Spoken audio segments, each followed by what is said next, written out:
Radhe Radhe everyone, स्वागत है आपका आपके अपने यूट्यूब चैनल राधे की कृपा में। आज मैं आपको भैया दूज की कहानी सुनाऊंगी, तो आप वीडियो को एंड तक ज़रूर देखिए। एक गांव में एक बहुत ही बुजुर्ग महिला रहती थी। उसका एक बेटा था और उसकी एक बेटी भी थी। बुजुर्ग महिला ने अपनी बेटी की शादी कर दी थी। एक दिन जब भाई दूज का त्योहार आया, तभी उस बुजुर्ग महिला के बेटे ने कहा कि माँ, मैं अपनी बहन के घर टीका करवाने के लिए जा रहा हूँ। उसकी माँ ने कहा, बेटा, हम लोग बहुत गरीब हैं, तुम टीका करवाने के बाद अपनी बहन को क्या दोगे? लेकिन उस बुजुर्ग महिला के बेटे ने जिद करके अपनी बहन के घर जाने के लिए अपनी माँ को मना लिया। फिर वह भाई अपनी माँ की आज्ञा लेकर अपनी बहन के घर निकल पड़ा।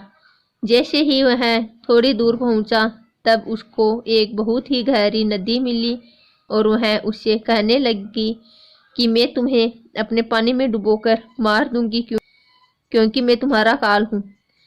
इसके बाद वह भाई उस नदी से कहता है कि तुम मुझे थोड़ी देर की मोहलत दे दो, मैं अपनी बहन के घर टिक्का करवाने जा रहा हूँ।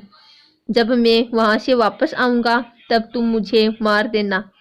जिसके बाद वह नदी उस भाई को आगे जाने के लिए रास्ता देती है और वह भाई आगे की ओर चल देता है। थोड़ी दूर पहुंचने के बाद उसको एक शेर मिलता है जो कहता है कि मैं तुम्हें खा जाऊंगा। इसके बाद वह भाई उस शेर से कहता है कि अभी नहीं, मैं अपनी बहन के पास टिक्का करवाने जा रहा हूँ, जब मैं लौट कर आऊंगा तब तुम मुझे खा लेना। वह शेर भी उस भाई को आगे जाने के लिए रास्ता देता है और फिर जब वह भाई आगे की ओर बढ़ने लगता है, तो कुछ दूर पहुंचकर उसको एक सांप मिलता है और वह भी उस भाई से कहता है कि मैं तुम्हें मार दूंगा। वह भाई उस सांप से भी वही कहता है कि मैं अपनी बहन के टीका करवाने जा रहा हूँ, जब मैं लौट आऊंगा तब तुम मुझे मार देना। वह भाई आगे की ओर चला जाता है और थोड़ी देर में ही भाई अपनी बहन के घर पहुंच जाता है। जब वह अपनी बहन के घर पहुंचता है, तो घर के बाहर से आवाज लगाता है, लेकिन घर के अंदर उसकी बहन सूत काट रही होती है। सूत को काटते वक्त उसका धागा टूट जाता है और वहां के घर के लोगों की मान्यता थी कि अगर सूत काटते वक्त धागा टूट जाए तो बाहर कोई बुला रहा हो और वह बिना आवाज करे और बिना कोई और धागा को जोड़े चली जाए, तो वह व्यक्ति मर जाएगा। वह बिना आवाज किए धागा जोड़ने लगती है, लेकिन जब भाई के आवाज लगाने पर भी उसकी बहन नहीं आती है, तो वह वहां से जाने लगता है। तभी उसकी बहन उस धागे को जोड़कर तुरंत अपने भाई के पास जाकर उसको रोकती है और उसको अपने घर ले जाती है। वह बहन अपनी पड़ोस में रहने वाली महिला के पास जाती है और उससे पूछती है कि भाई दूज के दिन क्या बनाया जाता है। तब वह महिला उसको बताती है कि तुम तेल से अपने चूल्हे को लिपो और घी में चावल पकाओ। वह बहन घर जाकर पड़ोसन द्वारा बताई हुई चीजों को करने लगती है और तभी उसका भाई उससे कहता है कि बहन, मुझे बहुत जोरों से भूख लगी है। लेकिन उसकी बहन पड़ोस की महिला की बातों में आकर काम कर रही होती है। जब उसका भाई रसोई में जाकर देखता है, तो वह अपनी बहन से कहता है कि तुम बहुत भोली हो, जिसके कारण तुमको लोग पागल बना देते हैं। तुमने कभी घी में चावल पकते हुए देखा है और तेल से कभी चूल्हे को लिपा जाता है? तुम गोबर से चूल्हे को लिपो और पानी में चावल को पकाओ। वह बहन अपने भाई की बात मानकर वही करती है जैसा उसका भाई करने के लिए बोलता है और वह खाना बनाकर अपने भाई को खिलाती है और थोड़ी देर बाद वह अपने भाई को टिक्का कर देती है। जब उसका भाई अगले दिन वापस अपने घर जाने के लिए कहता है, तब उसकी बहन अपने भाई के लिए रास्ते में ले जाने के लिए कुछ लड्डू बनाकर देती है कि रास्ते में अगर भूख लगे तो खा लेना, और उनमें से कुछ लड्डू अपने बच्चों के लिए भी बचा लेती है। जैसे ही उसका भाई चला जाता है और उसकी बहन के बच्चे जब खाने के लिए जिद करने लगते हैं, तो वह अपने भाई के लिए बनाए हुए कुछ लड्डू जो अपने बच्चों के लिए बचा लिए थे, वह अपने बच्चों को दे देती है और तभी उसके बच्चों की नज़र उसके उस लड्डू में पड़ती है जो एकदम नीले हो रहे होते हैं। जब वह जाकर रसोई में देखते हैं तो उनको पता लगता है कि उनकी माँ ने जो लड्डू बनाए हैं उनमें सांप मर चुका है और उसी से ही हमारी माँ ने लड्डू बनाए हैं। इसके बाद वह अपनी माँ को जाकर सारी बात बताते हैं, जिसको देखकर वह बहुत दुखी हो जाती है और तुरंत अपने भाई के पीछे भागती है। रास्ते में कुछ दूर चलने के बाद उसका भाई उसको मिल जाता है। तभी उसकी बहन उससे पूछती है कि भाई तूने लड्डू तो नहीं खाए? उसका भाई कहता है नहीं, और तभी अपने भाई को सारी बात बता देती है।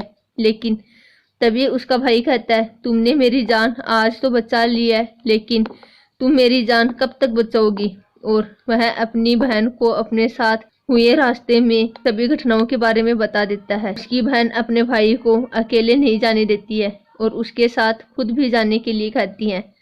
उसका भाई अपनी बहन को साथ आने के लिए मना कर देता है, लेकिन उसकी बहन जिद करने लगती है और अपने भाई के साथ चलने लगती है। कुछ दूर चलने के बाद जब बहन को प्यास लगती है तो वह अपने भाई से कहती है भाई मुझे पानी पीना है, बहुत जोरों से प्यास लगी है।